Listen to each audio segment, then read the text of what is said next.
சிவ சிவ அன்பே மலக்கத்தை பயணம் செய்யும் அனைத்து அன்பர்களுக்கும் இனிய வணக்கம். இனிய மாலை வணக்கம். இன்றைய சிறப்பு விருந்தினராக வந்திருக்கும் டாக்டர் ரத்தினமணி சார் அவர்களை குழுவின் சார்பாக வரவேற்கிறேன்.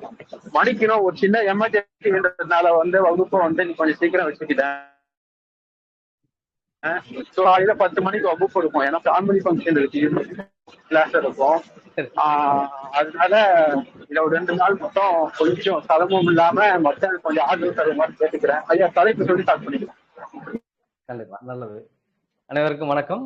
சிவ அன்பே சிவம் ட்ரஸ்ட் அனைவருக்கும் என்னுடைய மாலை வணக்கம். என்னோட பேரு அக்குபஞ்சர் டாக்டர் ரத்தினமணி, மதுரையிலிருந்து பேசுறேன். இன்றைய தலைப்பு அப்படின்போது அக்குபஞ்சர் அப்படின்ற ஒரு விஷயத்தை பற்றி பேசலாம் அப்படின்னு இருக்கோம். சரி, அக்குபஞ்சர் அப்படின்றது நிறைய பேருக்கு ஓரளவு இப்போ தெரிஞ்சிருக்கும். வாய்ப்புகள் நிறைய இருக்குது. ஏன்னா நிறைய ஆன்லைன் இருக்குது, ஆஃப்லைன் நிறைய பார்த்துட்டு இருக்கீங்க. நிறைய படங்கள்ல இப்போ வந்துட்டு இருக்குது. இந்த அக்குபஞ்சரை பற்றியான விஷயங்கள் உங்களுக்கு தெரிஞ்சிட்டு இருக்குது. ஸோ இப்போ அக்குபஞ்சர் அப்படின்னா என்ன அப்படின்னு பார்க்கலாம். மெயினாக அக்குபஞ்சர் எதனோட பேஸ் அப்படின்னு ஒரு விஷயம் இருக்கு இல்லையா? அப்படின்னு இருக்கும்போது இது வர்மக்கலையோட ஒரு தொடர்ச்சி தான் அந்த அக்குபஞ்சர் அப்படின்றது. ஸோ அக்குபஞ்சர்ல அக்கு ப்ரெஷர், அக்கு பங்க்சர், அந்த 2 விஷயங்கள் வழக்கத்துல இருந்துட்டு இருக்குது. அக்கு ப்ரெஷர் அப்படின்னும்போது அந்த வர்ம புள்ளிகளை நம்ம தொடுதல்,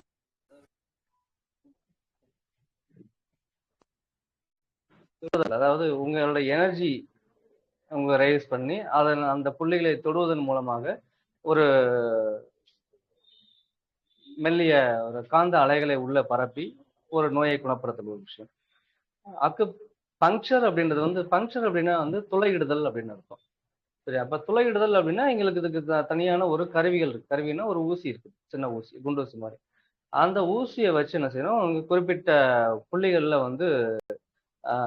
பாயிண்ட்ல குத்தி துளையிடுதல் போது அங்க ஒரு மேக்னெட்டிக் எனர்ஜி, எந்த எனர்ஜி வருது, அதாவது காஸ்மிக்ல இருந்து, அதாவது வெளியிலிருந்து ஒரு காஸ்மிக் எனர்ஜி அந்த ஊசி மூலமாக ரிசீவ் பண்ணி உடலுக்குள்ள அந்த ஊசியை, அந்த எனர்ஜியை உள்ள செலுத்தும் போது செய்யும்.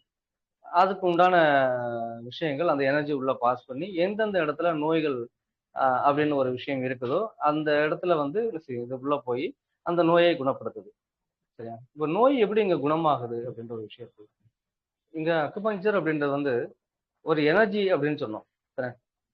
ஆக்சுவலா இப்ப ஒரு இடத்துல நீங்க ஒரு டிராபிக் இருக்குது அப்படின்னா அந்த டிராபிக்கை கிளியர் பண்ணிட்டீங்கன்னா உங்களுக்கு பாதை நேராயிரும். அப்படி இல்லைன்னா என்ன செய்யும், அங்க அந்த பாதையில அங்க அந்த ஒரு இடத்துக்கு போறதுக்கு ரொம்ப உங்களுக்கு டிலே ஆகும். அப்ப அதுக்கு உண்டான ஒரு மன வருத்தம் இதெல்லாம் இருக்கும் இல்லையா?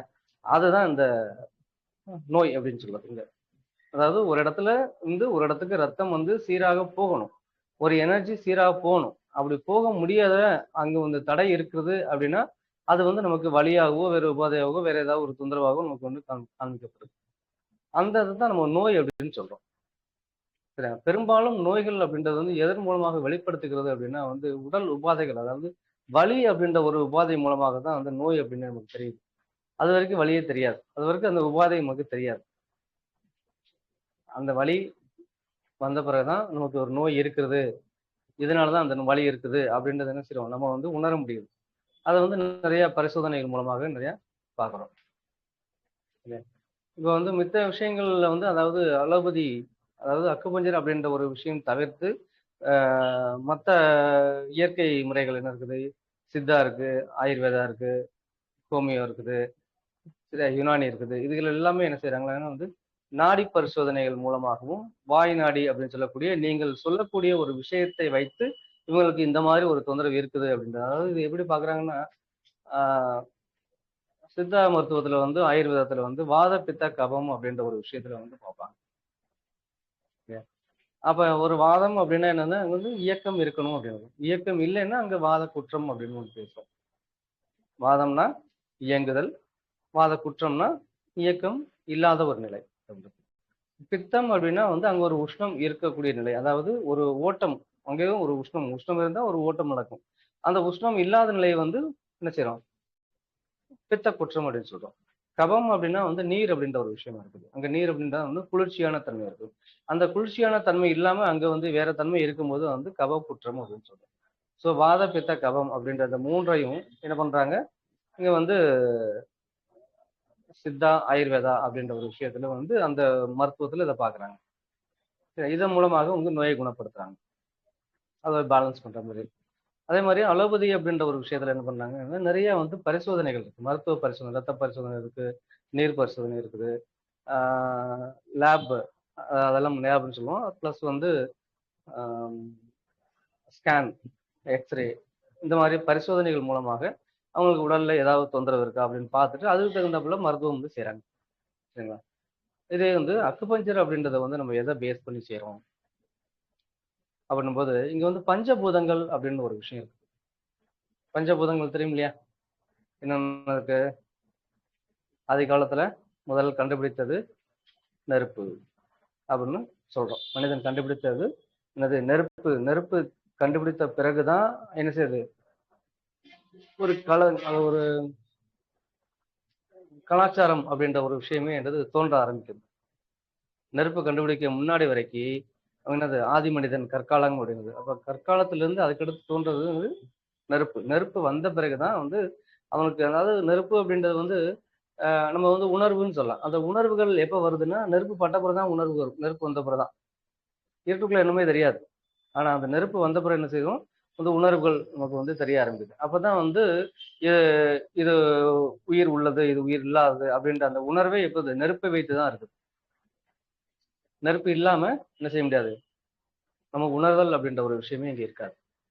சரியா? இப்ப பிரபஞ்சம் தோன்றியதும் அப்படியே ஒரு அழுத்தத்தின் மூலமாக ஒரு உஷ்ணத்தை உருவாக்கி, அங்க உஷ்ணம் என்ன செய்யுது? அது வந்து வெடித்து சிதறுது, ரெண்டா பிளக்குது.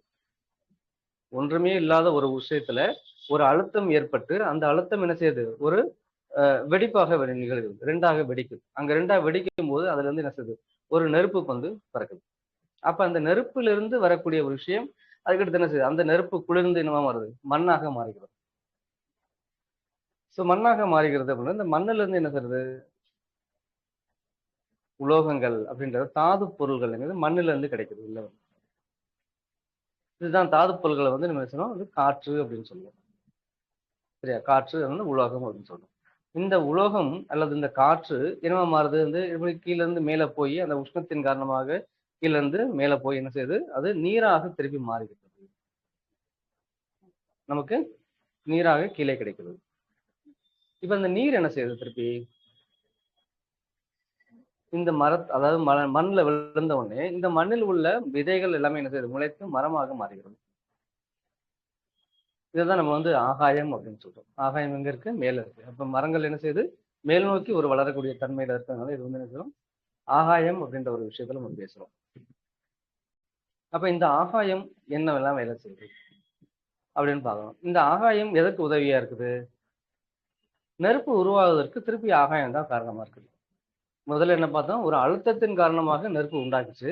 அதுக்கப்புறம் என்ன செய்யணும்? ஒரு மரம், அதாவது ஆகாயம் அப்படின்ற ஒரு விஷயமே என்ன செய்யுது? திருப்பி நெருப்பை உண்டாக்குவதற்கான காரணமாக, அதாவது விறகு வந்து என்ன செய்யுது? நெருப்பை உண்டாக்குதுல. விறகு இருந்தா தானே நெருப்பு எரிக்க முடியும். சரி, அடுப்பு எரிக்க முடியும். அப்படித்தானே?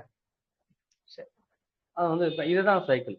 அதாவது நெருப்பு, மண், காற்று, நீர், ஆகாயம், மறுபடியும் நெருப்பு. அப்ப இந்த 5 விஷயங்களை 5 பூதங்கள் அப்படின்னு சொல்றோம். அதாவது பஞ்சபூதங்கள் அப்படின்னு சொல்றோம். சோ இந்த பஞ்சபூதங்கள் நம்ம உடம்புல எப்படி எப்படிலாம் இருக்குது அப்படின்னு இருக்கு இல்லையா? பஞ்சபூதங்கள் வெளியில நம்ம பார்த்துட்டோம். அப்ப பஞ்சபூதங்கள் நம்ம உடலுக்குள்ள என்ன இருக்குது? அதாவது அண்டம், பிண்டம் அப்படின்னு 2 விஷயமா பார்க்கறாங்க. அண்டம் அப்படின்னு என்னது? வெளி உலகம். சரியா? பிரபஞ்சம் அப்படின்னு பார்க்கிறது. பிண்டம் அப்படின்றது நம்மளுடைய உடல் அப்படின்றது பிண்டம் அப்படின்னு பார்க்கலாம். அப்ப இரண்டுக்கும் என்ன சம்பந்தம் இருக்கா அப்படின்னா சம்பந்தம் இருக்குது. எப்படி சம்பந்தம் இருக்குது? அண்டத்துல நடக்கிறது பிண்டத்துல நடக்குமா? ரெண்டுமே இருக்குது. ஆனா அண்டத்துல நடக்கிறது பிண்டத்துல அப்படியே மாறாக நடக்குது. புதுசா இருக்கா? அதாவது வெளியில மழை பெய்யும் போது நமக்கு என்ன செய்யுது? உள்ள குளிருது. வெளியில மழை பெய்யும் போது உள்ள குளிருது. வெளியில மழை பெய்யும் போது என்ன செய்யுது? உள்ளுக்குள்ள குளிருது அப்படின்னு சொல்லலாம். அப்ப என்ன செய்யுது? அந்த மழை நெருப்பை என்ன செய்யுது? அகற்றி விடுகிறது. அதனால என்ன செய்யுது? குளிருது. நெருப்பு எல்லாம் பண்ணிருதா? இந்த மாதிரி விஷயங்கள் எதிர்மறையான விஷயங்கள் வரும். அதை வெளியில ஒண்ணு நடக்கும்போது அதுக்கு ஆப்போசிட்டா என்ன செய்யுது, உள்ளுக்குள்ள இன்னொரு விஷயங்கள். ஸோ இந்த விஷயங்கள்ல ஒரு மாறுதல் நடக்கும்போது அது நமக்கு தொந்தரவாகும். அதைத்தான் நோய் அப்படின்னு சொல்றோம். இந்த நோய்களை இன்னொரு விதமா பார்க்கணும்னா உடல்ல கழிவுகளின் தேக்கம் அப்படின்றதா நோய். ஸோ கழிவு உடல்ல இருந்து என்ன செய்யணும், வெளியில போகணும். அந்த வெளியில போகலைன்னா அது என்ன செய்யுது, ஒரு நோயை உண்டு பண்ணுகிறது. ஸோ முதல் காரணமான நோய் என்னது, நோய்க்கு காரணம் கழிவுகளின் தேக்கம். சரியா? கழிவுகள் வந்து தேங்காம இருந்தா உடல் என்ன செய்யும், ஆரோக்கியமா இருக்கும். அப்ப திருநீர் மலம் இது ரெண்டுமே இயற்கை. இந்த மூன்று என்ன செய்யுது, சரியான விதத்துல வெளியில போயிடுச்சு. தினமும் காலை மாலை ஒரு வேளை மலம், சிறுநீர் ஒரு 3 மணி நேரத்துக்கு ஒரு முறை சிறுநீர், வியர்வை என்ன செய்யுது, நம்ம வந்து என்ன ஒரு வேலை செஞ்சாலும் அதுக்கு வந்தாப்புல வியர்வை வெளியேறும். ஸோ இந்த மாதிரி வந்து வியர்வை, சிறுநீர், மலம் இந்த மூன்றும் சரியான நேரத்துக்கு சரியான அளவுல வெளியில போயிடுச்சு, அதாவது நீங்க செய்யக்கூடிய உழைப்புக்கு தகுந்தபடி வெளியில போகுது அப்படின்னா அங்க நோய் வந்து வர்றது கம்மி.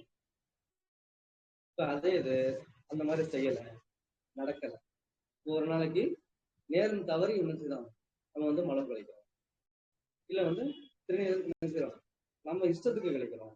அதாவது வந்து ஃப்ரீக்வெண்ட் யூரினேஷன் அப்படின்னு சொல்லுவாங்க. அதாவது ஒரு அரை மணி நேரத்துக்கு 1 மணி நேரத்துக்கு ஒன்று போயிட்டே இருக்குது.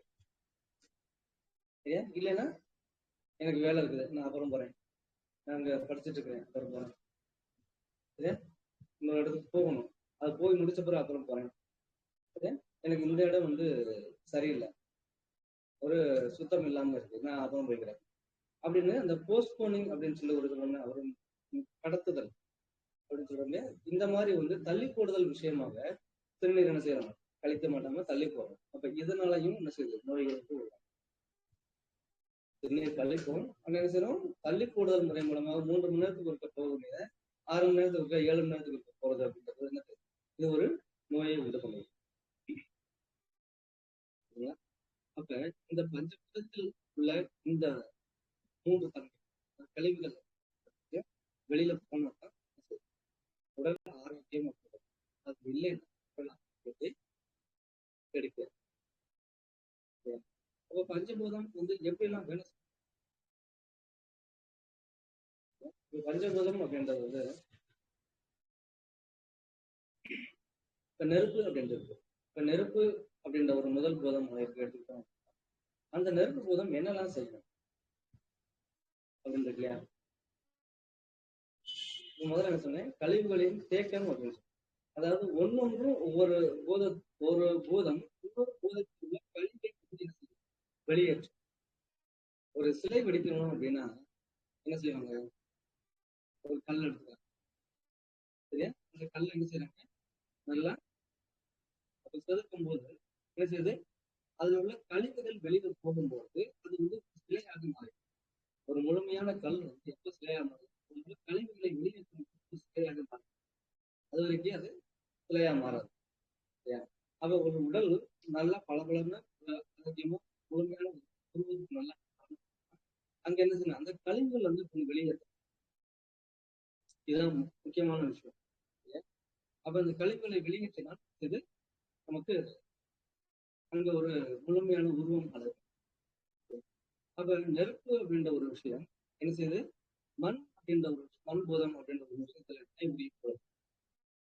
ஒவ்வொரு பூதம் ஒவ்வொரு விதத்துல வினைபுரியுங்க. அப்ப நெருப்பு அப்படின்ற மண்ணில் உள்ள சத்துக்கள் என்ன சத்துக்கள், அந்த மினரல் சத்துக்கள், அந்த மினரல் என்ன செய்யுது, வெளிக்கொண்டு, அதாவது காற்றை வெளிக்கொண்டு. எப்பவுமே ஒரு பொருளை உஷ்ணப்படுத்தும் பொழுது காற்றும் நீரும் வெளியேறும். இப்போ நீங்க மேல வந்து வடம் காயாது, எப்படி இருக்கும் வடங்கு, நீர் தன்மையோட ஒரு சில சரியா? அப்ப அந்த தன்மையில இருந்து காயப்படுத்தும் மேல வெயில் என்ன நடக்குது, வெயில் பட்டவுடனே உஷ்ணம் கூடுது. உஷ்ணம் கூட என்ன செய்யுது, அதுல இருந்து நீர் என்ன செய்யுது